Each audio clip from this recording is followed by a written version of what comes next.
Hai teman-teman, apa kabar semuanya? Kebetulan tadi saya kehabisan stok pupuk ya guys, terus berbelanja dan ternyata walaupun sedang PPKM begini ada juga yang buka tetap dengan standar prokes ya. Dan yang menarik ialah akhirnya pupuk yang saya cari-cari itu ada, ya ini pupuk Mutiara Sprinter. Karena pupuk ini menarik sekali guys, saya sudah lama menggunakannya. Ini buatan dari Merauke Tetap Jaya. Nah, apa saja kelebihan dari pupuk Mutiara Sprinter ini? Sebelum kita lanjutkan, klik subscribe dan nyalakan loncengnya. Dan mari kita mulai.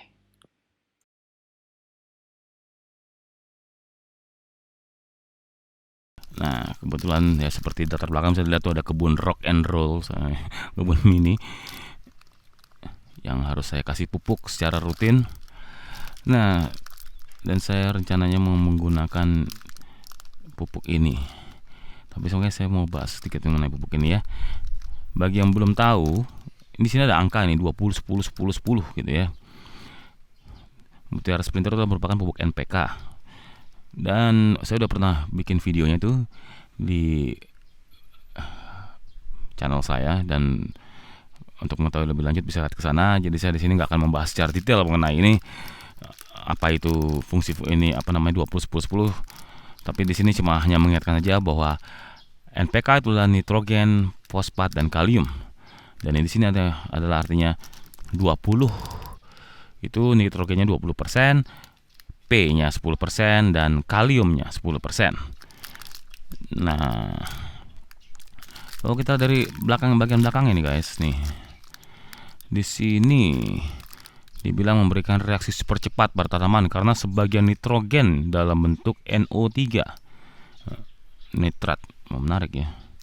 Dapat membantu penyerapan unsur hara. Nah, itulah dia. Nitrogen itu penting ya. Karena kalau kekurangan itu jadi penyerapan unsur hara itu terganggu.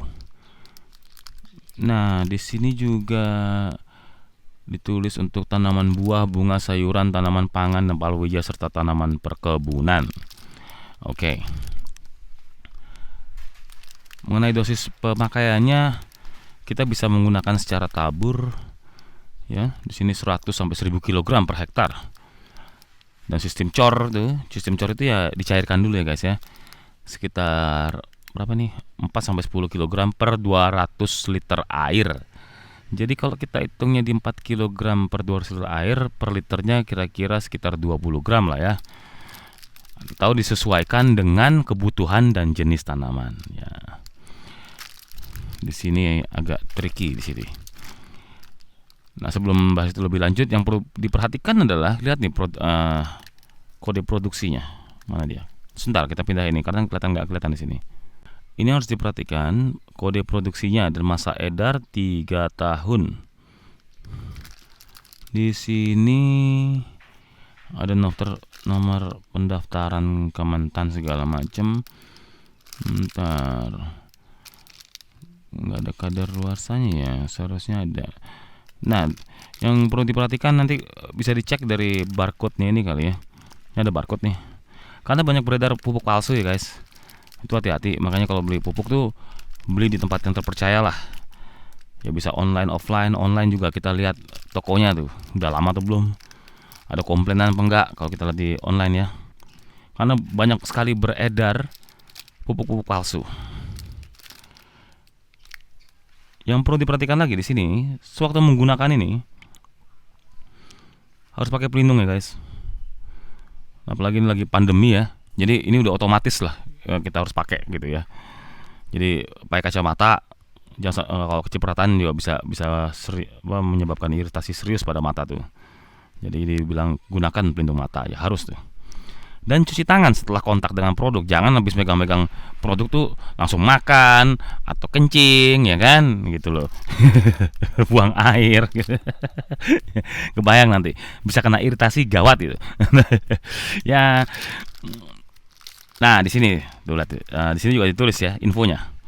Nitrogennya 20%, fosfatnya 10% dan kalium oksidanya 10%. Jadi dalam 1 kilo dia mengandung 20% nitrogen, fosfat 10% dan kalium 10% lah, udah. Itu udah jelas ya.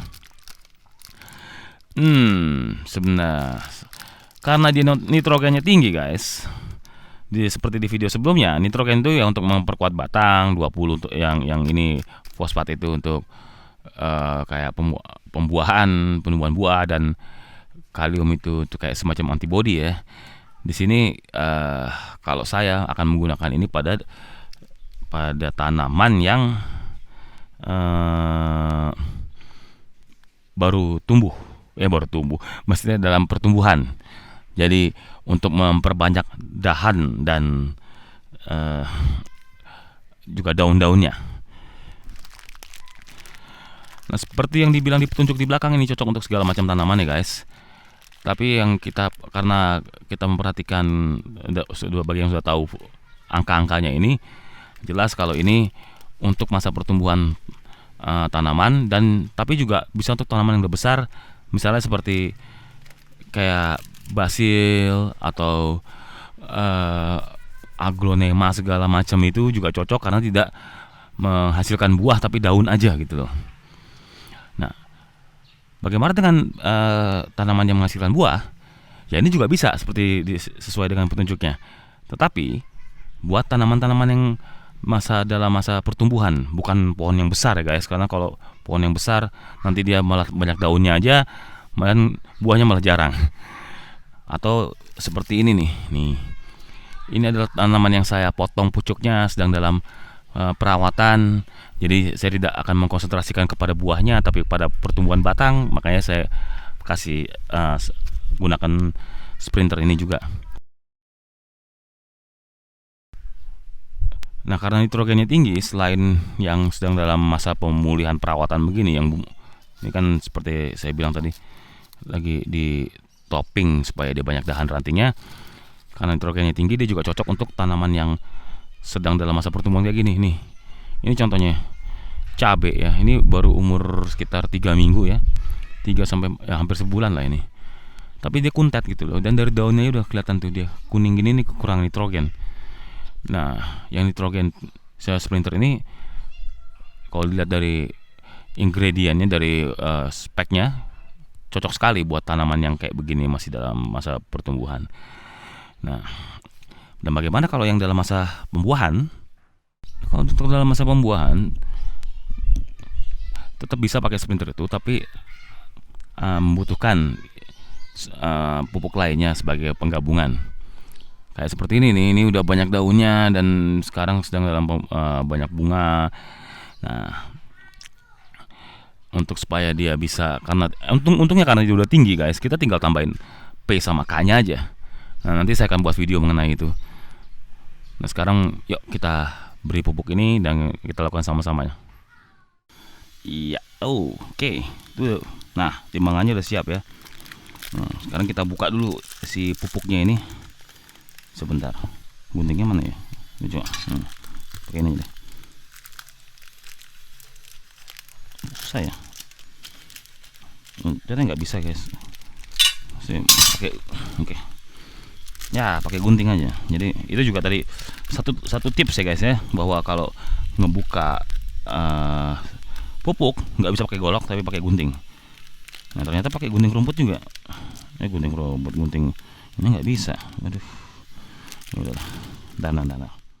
Ya, jadi karena pakai gunting rumput juga nggak bisa. Oh iya, ini ternyata gunanya geriginya ini guys. Jadi ini untuk kita potong, coba. Duh, nggak bisa juga.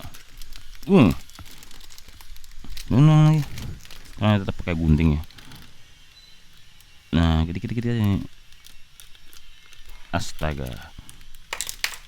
Nah gitu, jadi harus dipancing dulu ya guys ya, belakang atasnya itu ya, trut gitu.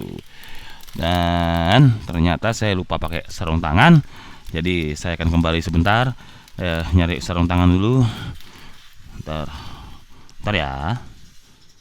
Ya, udah pakai sarung tangan. Ini sarung tangannya elastis loh, enak loh. Kita setting dulu ini si timbangannya ini ya. Oh, ini timbangannya juga harus disetting ke gram ya. CT, nah gram. Oke. Nah, berapa sih tadi 1 liter kira-kira 20 gram ya guys. Nah, yuk kita lihat sama-sama. Ntar saya zoom in dulu ininya biar kita perhatikan bareng-bareng. Saya kan menggunakan sendok di sini. Jadi saya ambil dikit lagi. Kayaknya percuma juga kalau cuma satu tangan pakai sarung tangan ya. Kita ambil 1 sendok. Wow, warnanya biru laut guys. Ini sejuk-sejuk itu ya, 1 sendok. Iya, taruh 1 sendok itu 16 gram baru, kelihatan kan? Nah, kasih lagi 2 sendok ya, 35 gram berarti 2 sendok. Jadi jatuh deh, aduh, gak apa-apa deh ya, biar lantainya juga kena pupuk. 35 gram. Jadi saya kira-kira 1 sendok itu tergantung ininya ya guys ya. 1 sendok itu bisa antara 17,5 atau 16 gram. Ini 35 gram. Jadi kalau untuk saya mau taruh 5 liter air, berarti dia itu butuh berapa sendok makan? Nah, hitung aja deh, sekitar 6 atau 7 ya. Cuma di sini yang harus kita perhatikan adalah bahwa kalau kita menanam di tanah guys, di tanah itu udah banyak unsur hara. Jadi kita nggak perlu sesuai dengan ini, sesuai dengan ininya nih, sesuai dengan petunjuknya. Lebih baik misalnya sekarang saya mau taruh di 10 liter air ya guys. 10 liter air berarti sekitar 8 ya.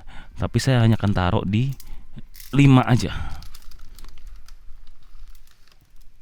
Gitu. 4 ya, 5.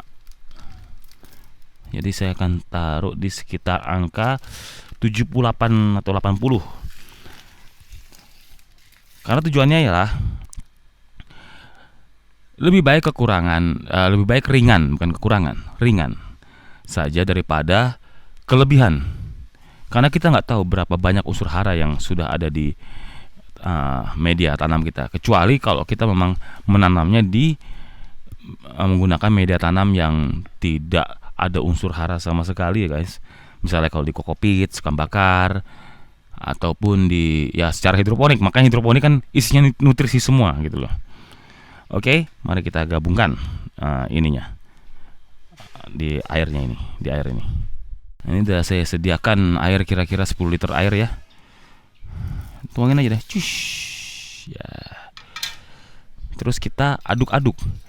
Nah, berhubung saya nggak punya asisten, tunggu sebentar, saya ambil pengaduknya. Nah, ini dia. Oh, ini ada. Sebentar. Kita aduk pakai bambu. Sampai rata ya guys. Jadi ingat, lebih baik sedikit aja, tidak di bawah petunjuk minimum. Tujuannya ya memang itu tadi, udah banyak unsur hara di dalam tanah. Jadi bukannya karena saya termasuk kaum miskin yang butuh subsidi dari pemerintah tapi belum dapat, bukan itu gitu. Jadi gitu. Tapi memang untuk demi keamanan dan tidak kelebihan pupuk. Nah, inilah salah satu contoh pupuk yang baik ya guys ya, dari pupuk Sprinter ini. Bentar, saya pindahin. Seperti kita lihat, dia gampang banget larut gitu loh. Jadi nggak lama, dia gampang banget larut di air. Indah banget. Karena ada yang udah diaduk-aduk sampai berjam-jam, ya lebay dikit ya. Maksudnya udah aduk-aduk sampai capek, bahkan didiamin sampai setengah hari, dia nggak larut-larut itu nyebelin banget gitu loh.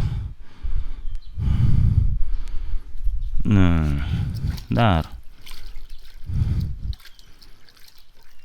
Oke, itu nggak nyampe semenit tuh guys, udah larut semua. Nah, mari kita taruh di tanaman yang menjadi target. Let's go.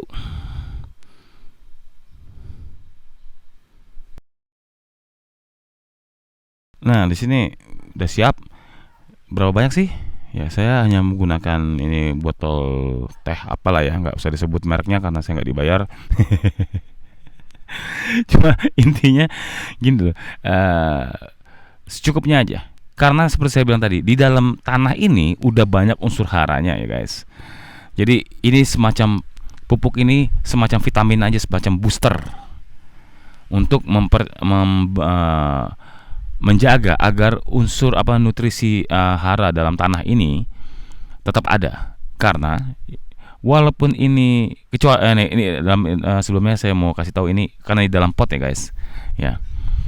Lama-lama unsur hara yang ada di dalam pot ini kan habis diserap sama si tanaman ini. Jadi kita refill gitu loh. Intinya tuh begitu. Jadi udah secukupnya aja gitu. Pakai feeling aja. Ya. Nanti seiring dengan waktu pasti sambil dilihat. Oh, kalau segini cukup udah. Lebih baik sedikit dulu guys, karena kalau kebanyakan nanti malah keracunan pupuk dianya. Jangan malah jadi masalah. Oke, mari kita lanjutkan ke tanaman-tanaman berikutnya. Nah, ini juga dikasih sedikit. Segitu aja tuh. Pastikan guys dia jatuh ke bawah. Sudah perhatikan ya, kalau di pot itu harus pembuangannya juga harus ada, dan dia nggak kalau disiram tidak numpuk airnya tapi ke bawah gitu loh. Jadi situ akhirnya tandanya pembuangannya bagus dan tanahnya juga gembur, tidak membeku, dan akan membuat, kalau membeku itu akan membuat akarnya kayak kehabisan oksigen. Nah, kayak tenggelam gitu. Mana lagi yang dikasih? Nah, ini. Oke. Nah,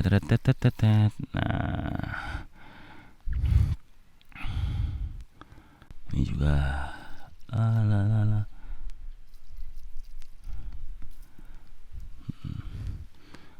kira-kira aja ya guys ya. Nah, perhatikan. Nah, ini kayak ini nih.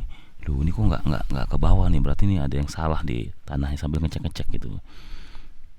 Di tanahnya udah membeku banget, jadi harus diatur ulang. Yeah.